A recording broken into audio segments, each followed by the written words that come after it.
നമസ്കാരം. രണ്ടു വള്ളത്തിൽ കാലൂന്നുക എന്നൊക്കെ നമ്മൾ പറയാറില്ലേ? അക്ഷരാർത്ഥത്തിൽ ഇക്കാര്യം ചെയ്യുന്നത് മുതിർന്ന കോൺഗ്രസ് നേതാവും തിരുവനന്തപുരം എംപിയുമായ ശശി തരൂറാണ്.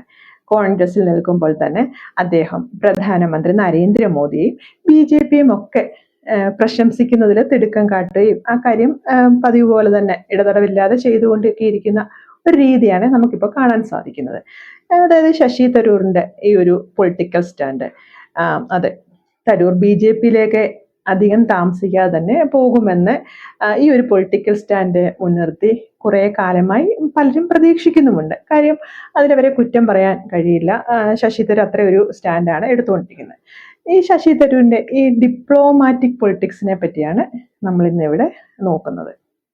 നയതന്ത്രജ്ഞനാണല്ലോ ശശി തരൂർ. രാഷ്ട്രീയത്തിൽ അദ്ദേഹം ഈ നയതന്ത്രം തന്നെയാണ് പിന്തുടരുന്നെന്നും പറയേണ്ടി വരും. കാര്യം അദ്ദേഹത്തിന്റെ ആ ഒരു ഡിപ്ലോമസി അഭിപ്രായ പ്രകടനങ്ങളിലൊക്കെ കാണുന്നുമുണ്ട്. തിരുവനന്തപുരത്തെ 4 തവണകളിലായി കോൺഗ്രസ് എം പിയായി രാഷ്ട്രീയ പ്രവർത്തനം നടത്തുന്ന അദ്ദേഹം അതേസമയം തന്നെ ബി.ജെ.പിയുടെ ഒരു മൃദു സമീപനം സ്വീകരിച്ചു വരുന്നതായും നമുക്ക് കുറെ കാലമായിട്ട് ഈ ഒരു സ്റ്റാൻഡ് സ്വീകരിക്കുന്നതായിട്ടൊക്കെ നമുക്ക് കാണാനും സാധിക്കും. ഏതെങ്കിലും ഒരു രാഷ്ട്രീയ പാർട്ടിയിൽ പ്രവർത്തിക്കുക, മറ്റൊരു രാഷ്ട്രീയ പാർട്ടിയെ പ്രശംസിക്കുക എന്നത് ആശയപരമായി അംഗീകരിക്കാൻ സാധിക്കുന്ന ഒരു കാര്യമല്ല എന്നത് നമുക്ക് സാധാരണഗതിയിൽ അറിയാവുന്ന കാര്യവുമാണ്. കാര്യം ഒരു രാഷ്ട്രീയ പാർട്ടിയും അങ്ങനെ തങ്ങളുടെ ഒരു സജീവ പ്രവർത്തനത്തിൽ ഒരു നേതാവ് അങ്ങനെ മറ്റൊരു രാഷ്ട്രീയ പാർട്ടിയെ പുകഴ്ത്തുകയും അവരുടെ രീതികളെയൊക്കെ പബ്ലിക്കിലൂടെ അല്ലെങ്കിൽ ലേഖനങ്ങളിലൂടെ ഒക്കെ വലിയ പ്രചാരം കൊടുക്കുന്നതൊന്നും ഒരു രാഷ്ട്രീയ പാർട്ടി അംഗീകരിക്കുന്ന കാര്യമല്ല. അങ്ങനെ ഒരു സാധാരണ അങ്ങനെ പ്രവർത്തിച്ചാൽ എന്താ സംഭവിക്കുന്നത് വെച്ച് കഴിഞ്ഞാൽ ആ പാർട്ടിയോട് ഒത്തുപോകാൻ അദ്ദേഹത്തിന് താല്പര്യമില്ലാത്തത് കൊണ്ടാണെന്നും അതുകൊണ്ട് തന്നെ ആ വ്യക്തിക്ക് സ്വയം പുറത്തു പോവുകയോ അല്ലെങ്കിൽ അതും അല്ലെങ്കിൽ അദ്ദേഹം ഇങ്ങനെ ചെയ്തില്ലെങ്കിൽ ആ പാർട്ടി അദ്ദേഹത്തെ പുറത്താക്കുകയാണല്ലോ സാധാരണ സംഭവിക്കുന്ന കാര്യം. പക്ഷെ തരൂരിന്റെ കാര്യത്തിൽ ഇതൊന്നും അല്ല സംഭവിക്കുന്നത്. താൻ ചെയ്യുന്ന ഈ പ്രത്യേകതരം പൊളിറ്റിക്കൽ ഡിപ്ലോമസി അത് ഒരു തെറ്റായ കാര്യമായിട്ടൊന്നും തരൂർ കണക്കാക്കുന്നില്ല എന്നതാണ്. അതായത് തനിക്ക് തൻ്റെതായിട്ട് ശൈലിയുണ്ട്, സ്വാതന്ത്ര്യമുണ്ട്, താൻ വിശ്വപൗരനാണ്, തൻ്റെ രീതി ഇങ്ങനെയാണ്, ഒരു ബുദ്ധിജീവിയാണ്, അത്രയൊരു ലൈനാണ് അദ്ദേഹം സ്വീകരിക്കുന്നതും. കേവലം ഒരു രാഷ്ട്രീയക്കാരനല്ല താൻ, വിശാലമായ ഒരു കാഴ്ചപ്പാടുണ്ട്, രാഷ്ട്രീയത്തിന് അതീതമായാണ് ചിന്തിക്കുന്നത്, നല്ലതിനെ അംഗീകരിക്കും എന്നതെല്ലാമാണല്ലോ തരൂരിന്റെ ഒരു രീതി. വിശ്വപൗരൻ എന്ന ഒരു ഇമേജും ഒപ്പം എഴുത്തുകാരൻ എന്നതുമെല്ലാം ബുദ്ധിജീവിയാണ്, ഇതെല്ലാം ശരിയെന്ന കാര്യങ്ങളെ തുറന്നു പറയുന്നതിലുള്ള സ്വാതന്ത്ര്യവുമായി അദ്ദേഹം കരുതുന്നുണ്ട്. അല്ലെങ്കിൽ അത് അങ്ങനത്തെ ഒരു സ്റ്റാൻഡാണ് അദ്ദേഹം എടുക്കുന്നത്. ഇതേ സമയം അദ്ദേഹം ചിന്തിക്കാതെ പോകുന്ന ചില കാര്യങ്ങളുണ്ട്. ഒരു രാഷ്ട്രീയ പാർട്ടിയിലാണ് ഉള്ളതെന്നും അവിടെ പാലിക്കേണ്ട ചില അച്ചടക്കവും മര്യാദകളും ഉണ്ട് എന്ന കാര്യത്തെ അദ്ദേഹം ബോധപൂർവമാകും അല്ലെങ്കിൽ അത് പരിഗണിക്കുന്നില്ല. അതുമല്ലെങ്കിൽ സാധാരണ രാഷ്ട്രീയക്കാരുടെ രീതികൾ തനിക്ക് ഒന്നും ബാധകമല്ല എന്നും അദ്ദേഹം കരുതുന്നുണ്ടാകാം. ഇത്തരത്തിലെല്ലാം പ്രത്യേകമായ ആ തരൂർ ശൈലി പ്രതികരിക്കുന്നതിലും ലേഖനങ്ങൾ എഴുതി പാർട്ടിയെ വെട്ടിലാക്കുന്നതിലും എല്ലാം അദ്ദേഹം തുടർന്നുകൊണ്ടിരിക്കുകയാണ്. ഇതിനെ ഇത്രത്തോളം സഹിഷ്ണുതയോടെ എന്തുകൊണ്ട് കോൺഗ്രസ് പാർട്ടി നോക്കിക്കാണുന്നത് എന്നതും ഒരു വലിയ ചോദ്യമാണ്. കാര്യം ഇത്രത്തോളം പാർട്ടിയെ പ്രതിസന്ധിയിലാക്കുന്ന ഒരു വ്യക്തി, അദ്ദേഹത്തെ എന്തിന് ഇങ്ങനെ പാർട്ടി സഹിക്കുന്നു എന്നൊരു ചോദ്യം സ്വാഭാവികമായിട്ട് ഉയർന്നു വരുമല്ലോ. തരൂരിനെ അദ്ദേഹത്തിന്റെ വഴിക്ക് വിട്ട് ഒരു പരിധി വരെയെങ്കിലും സ്വതന്ത്രനായി വിടുന്നുമുണ്ട് പാർട്ടി. അതായത് കുറഞ്ഞ പക്ഷം അക്കോമഡേറ്റ് ചെയ്യാനെങ്കിലും കോൺഗ്രസ് പാർട്ടി തയ്യാറാകുന്നു എന്നതാണ്. അദ്ദേഹത്തെ ഉൾക്കൊള്ളുവല്ല, ഒന്ന് സഹിക്കുകയാണ്.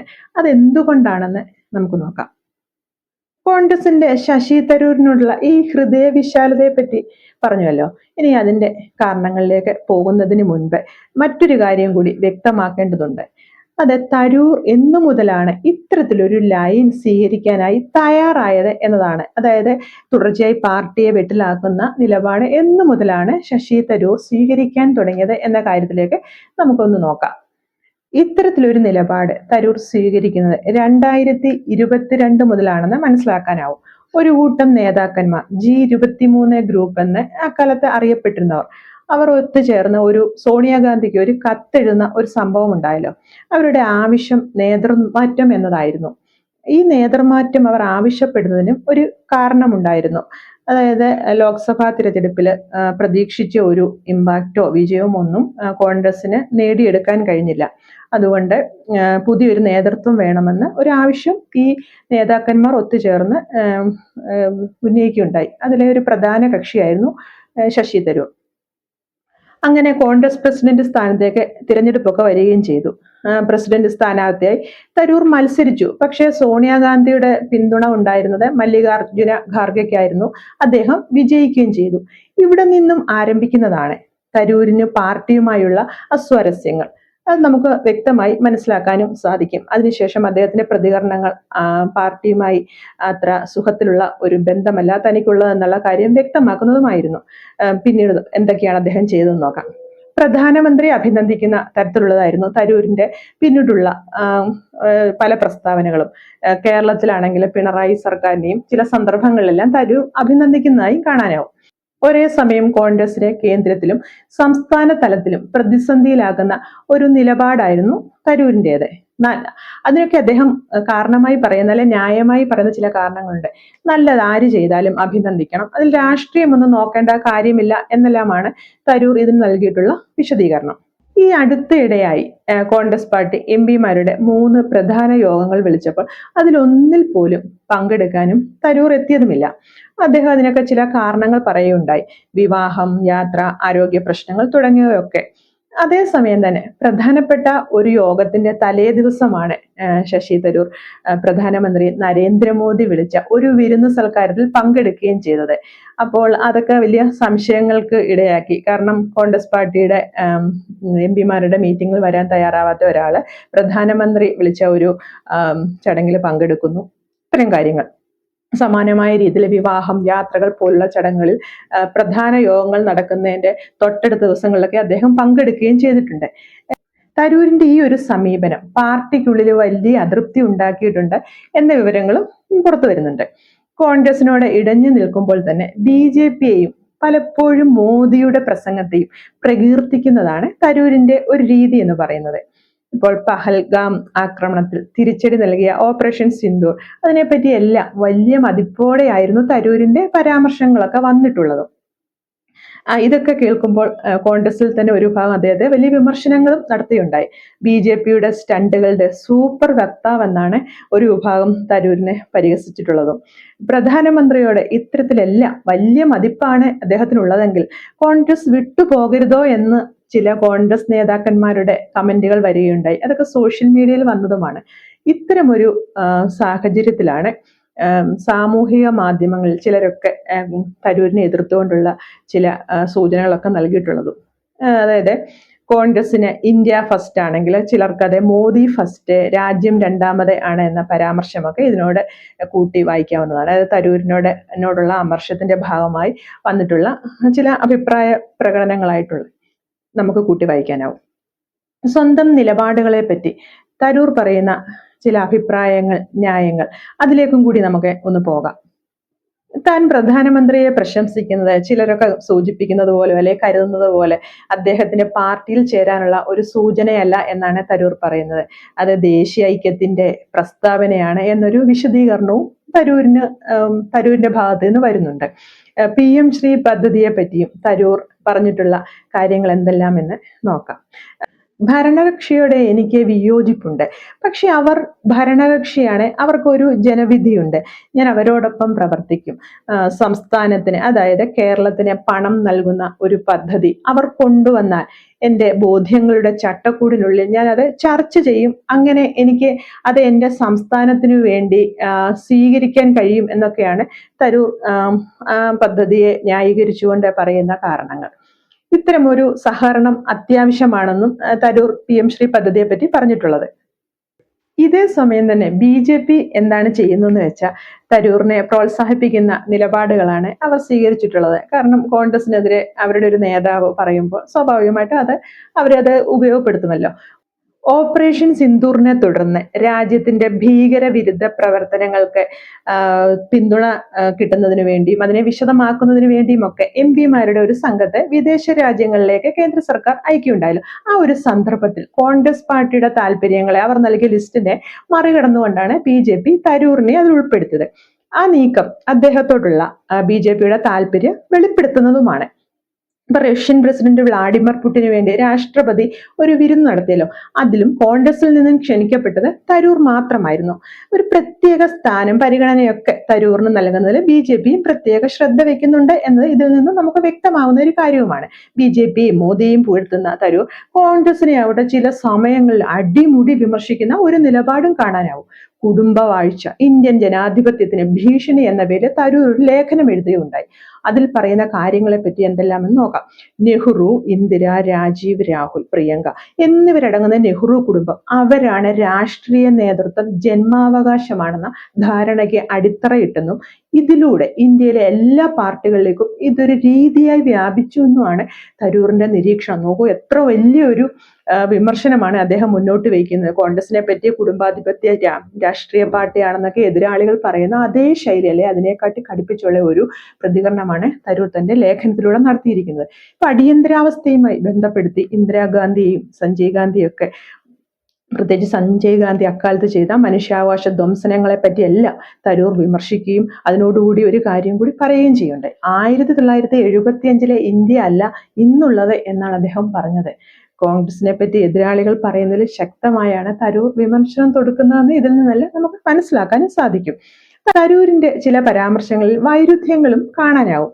മോദിയെ ഇപ്പോൾ പ്രശംസിക്കുന്ന ഇതേ തരൂർ തന്നെയാണ് ശിവലിംഗത്തിലിരിക്കുന്ന തേളെന്ന് അദ്ദേഹത്തെ വിമർശിച്ചിട്ടുള്ളതും. പക്ഷെ ഇപ്പോൾ അതേ നേതാവിനെ തന്നെ അദ്ദേഹം പുകഴ്ത്തുകയും ചെയ്യുന്നത്.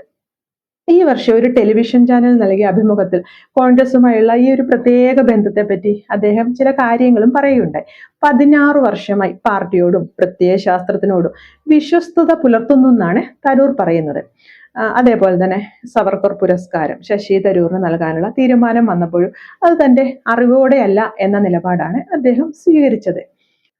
കോൺഗ്രസിൽ നിൽക്കുക, BJPയെ ചില കാര്യങ്ങളിൽ പ്രശംസിക്കുക, പക്ഷെ അവിടെയൊക്കെ ഒരു രാഷ്ട്രീയ കൂടുമാറ്റത്തിന് തയ്യാറാകാതെ ഇരിക്കുക എന്നതാണ് തരൂറിന്റെ ഒരു രീതി എന്ന് തോന്നുന്നു. കോൺഗ്രസ് നേതൃത്വത്തെ വലിയ തോതിൽ വിമർശിക്കുന്ന തരൂർ ശൈലിയോടെ പാർട്ടി എന്തുകൊണ്ടാവും കടുത്ത തീരുമാനം എടുക്കാത്തത് എന്ന് നമുക്ക് നോക്കാം. അല്ലെങ്കിൽ അതിന് പിന്നിൽ എന്തെല്ലാം കാരണങ്ങളാണ് പറഞ്ഞു കേൾക്കുന്നതെന്നും. കേരളത്തിൽ നിയമസഭാ ഇലക്ഷൻ അടുത്തെത്തിയ ഒരു സാഹചര്യമാണല്ലോ ഇപ്പോൾ ഉള്ളത്. KC വേണുഗോപാലും തരൂരും തമ്മിലുള്ള ക്ലാഷ് നിലനിൽക്കുന്ന ഒരു സാഹചര്യവും ഉണ്ട്. കോൺഗ്രസിൽ നിന്നും തരൂറിനെ പുറത്തേക്ക് എത്തിക്കുക എന്ന ഒരു താല്പര്യവും ലക്ഷ്യവും KC വേണുഗോപാലിന് ഉള്ളതായും പറയപ്പെടുന്നുണ്ട്. ഇതേ ആഗ്രഹം കേരളത്തിലെ കോൺഗ്രസിലെ മറ്റു പലർക്കും ഉള്ളതായും കരുതപ്പെടുന്നുണ്ട്. തരൂരിന് ലഭിക്കുന്ന ചില പ്രത്യേക പരിഗണനകളാണ് ഇത്തരത്തിൽ പലരും അസ്വാരസ്യം ഉണ്ടാക്കുന്നതിലേക്കുള്ള കാരണങ്ങളായി പറഞ്ഞു കേൾക്കുന്നതും. കോൺഗ്രസിന്റെ ഭാവി മുഖ്യമന്ത്രി പദവി ആഗ്രഹിക്കുന്ന ഇവർ തമ്മിൽ, ഈ രണ്ടുപേർ തമ്മിലുള്ള പ്രശ്നങ്ങൾ തരൂരിന്റെ പാർട്ടിക്ക് പുറത്തേക്കുള്ള വഴി തുറക്കുന്ന ഒരു സാഹചര്യം ഉണ്ടായാൽ അത് പാർട്ടിക്ക് കേരളത്തിലെ വലിയ ബുദ്ധിമുട്ടുകൾ ഉണ്ടാക്കുന്ന ഒരു സാഹചര്യം ഉണ്ടായേക്കാം എന്നും കരുതപ്പെടുന്നുണ്ട്. ഈ ഇത്തരത്തിലൊരു നിർണായകമായ സമയത്ത് അത് തരൂരിനെതിരെ എന്തെങ്കിലും നടപടി എടുത്താൽ അതൊക്കെ വലിയ ബുദ്ധിമുട്ടുകൾ ഉണ്ടാക്കുമെന്നും കരുതുന്നുണ്ട്. ഒരു സമയത്ത് പലരും കേരള മുഖ്യമന്ത്രിയായി സങ്കല്പിച്ച വ്യക്തിയാണ് തരൂർ എന്ന് പറഞ്ഞുവല്ലോ. മിഡിൽ ക്ലാസ്സിനും അപ്പർ മിഡിൽ ക്ലാസ്സിനും ഇടയിൽ തരൂറിനുള്ള ഒരു പ്രത്യേക ഇമേജ്, സ്ഥാനം, ഇതെല്ലാം പരിഗണിക്കപ്പെടുന്ന ഘടകങ്ങളുമാണ്. രാഷ്ട്രീയക്കാരുടെ സ്ഥിരം രീതികളെ ഇഷ്ടപ്പെടാത്തവരുണ്ട്. അവർ തരൂരിനെ പോലെ ഒരു നേതാവിന് വലിയ മാറ്റങ്ങൾ കൊണ്ടുവരാൻ കഴിയുമെന്ന് പോലും കരുതുന്നുമുണ്ട്. പക്കാ രാഷ്ട്രീയക്കാരേക്കാൾ വിശാലമായ രാഷ്ട്രീയ കാഴ്ചപ്പാടുള്ള ഒരു നേതാവിനെ ആഗ്രഹിക്കുന്ന ആളുകളാണ് തരൂരിനെ കേരളത്തിൽ പ്രധാനമായി പിന്തുണയ്ക്കുന്നവർ. കോൺഗ്രസ് അനുഭാവികളായ മധ്യവർഗം അവർ പോളിഷ്ഡായ ഈ ശശി തരൂർ സ്റ്റൈലിനെ ഇഷ്ടപ്പെടുന്നുമുണ്ട്. ഇത്തരത്തിലെല്ലാം നിരവധി രാഷ്ട്രീയ കാരണങ്ങൾ കൊണ്ട് തള്ളാനും വയ്യ കൊള്ളാനും വയ്യ എന്നതാണ് തരൂരിനോടുള്ള കോൺഗ്രസിന്റെ ഒരു നിലപാട്. അതേസമയം രാജ്യസ്നേഹത്തെ പറ്റിയും തരൂർ പറയുന്ന ചില കാര്യങ്ങളുണ്ട്. അതൊക്കെ BJP ഏറ്റുപിടിക്കുന്നുമുണ്ട്. രാജ്യം എന്റെ സേവനം ആവശ്യപ്പെടുന്ന അവസരത്തിലെല്ലാം എന്റെ രാജ്യത്തിനു വേണ്ടി ഞാൻ തയ്യാറാണ് എന്ന കാര്യവും തരൂർ പറയുന്നുണ്ട്. രാജ്യത്തിനു വേണ്ടി സംസാരിക്കുന്നവരെ രാഹുൽ ഗാന്ധി എന്തിനാണ് എതിർക്കുന്നതെന്നും സ്വന്തം പാർട്ടിക്കാരാണെങ്കിൽ പോലും എന്തിനാണ് കോൺഗ്രസ് അവരെ വിമർശിക്കുന്നതും ഒക്കെ ചില ഒളിയമ്പുകളാണ് BJP തരൂരിനെ മുൻനിർത്തി കോൺഗ്രസിനോട് ചോദിക്കുന്നത്. കോൺഗ്രസിൽ നിന്നുകൊണ്ട് തന്നെ സ്വന്തം നിലപാടുകളെ താലോലിക്കുന്നതാണ് തരൂറിന്റെ ഒരു രീതി. സവർക്കർ പുരസ്കാരം അദ്ദേഹം സ്വീകരിച്ചില്ല എന്നത് നമ്മൾ കണ്ടതാണ്. തിരുവനന്തപുരം കോർപ്പറേഷനിൽ BJP ചരിത്ര വിജയം നേടിയ സംഭവം, അതിനോട് തരൂർ പ്രതികരിച്ച രീതി എങ്ങനെയാണെന്ന് നമ്മളെല്ലാം കണ്ടതാണ്. വിജയം നിർണായക രാഷ്ട്രീയ മാറ്റം. ബി.ജെ.പിക്ക് അഭിനന്ദനങ്ങൾ എന്നതായിരുന്നു അദ്ദേഹം പ്രകടിപ്പിച്ച പ്രതികരണം.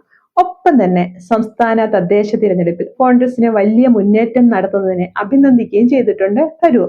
ഒരേ സമയം തന്നെ കോൺഗ്രസിനെയും ബി.ജെ.പിയെയും അഭിനന്ദിക്കുക എന്ന ഈ ഒരു രീതി അത് തന്നെയാണ് തരൂർ കുറെ കാലമായി ചെയ്തിട്ടുള്ളതും ഇനി ഒരു പക്ഷേ മുന്നോട്ട് കൊണ്ടുപോകാൻ ഉദ്ദേശിക്കുന്നതും എന്ന് നമുക്ക് അദ്ദേഹത്തിന്റെ ഏറ്റവും ഒടുവിലായി പുറത്തു വന്ന ഈ പ്രതികരണത്തിൽ നിന്ന് തന്നെ മനസ്സിലാക്കാനും സാധിക്കുന്നുണ്ട്.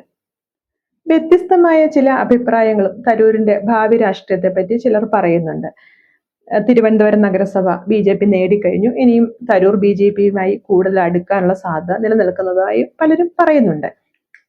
പക്ഷെ തരൂറിന് അത്തരത്തിൽ ബി.ജെ.പിയിലേക്ക് പോകുമോ എന്നുള്ളത് വലിയ ഒരു ചോദ്യം തന്നെയാണ്. അത്തരത്തിൽ അദ്ദേഹം ബി.ജെ.പിയിലേക്ക് പോകാനുള്ള ഒരു സാധ്യത വിരളമാണ് എന്ന് തന്നെയാണ് ഈ അവസരത്തിൽ തോന്നുന്നത്. കാരണം കോൺഗ്രസിൽ നിന്നുകൊണ്ട് ബി.ജെ.പിയെ തഴുകുന്നത് പോലെ എളുപ്പമാകില്ല. ബി.ജെ.പിയിൽ എത്തിയിട്ട് ഇപ്പോൾ അദ്ദേഹം ചെയ്യുന്നത് പോലെ സർവസ്വതന്ത്രനായി പ്രസ്താവന ഇറക്കുക എന്നത്.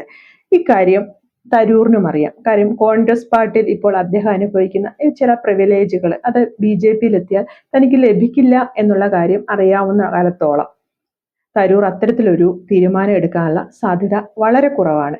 കോൺഗ്രസിൽ നിൽക്കുക, ഒപ്പം ബി.ജെ.പിയെ മോദിയും ഒക്കെ തനിക്ക് ശരിയെന്ന് തോന്നുന്ന കാര്യങ്ങളിൽ പുകഴ്ത്തുക, അല്ലെങ്കിൽ അവരുമായിട്ട് യോജിക്കുക എന്നുള്ള ഒരു ലൈൻ തന്നെയാവും തരൂർ ഇനിയും മുന്നോട്ട് കൊണ്ടുപോകുക എന്നാണ് നിലവിലെ അദ്ദേഹത്തിന്റെ പ്രവർത്തനങ്ങളിൽ നിന്നും മനസ്സിലാക്കാനാവുന്ന ഒരു കാര്യം.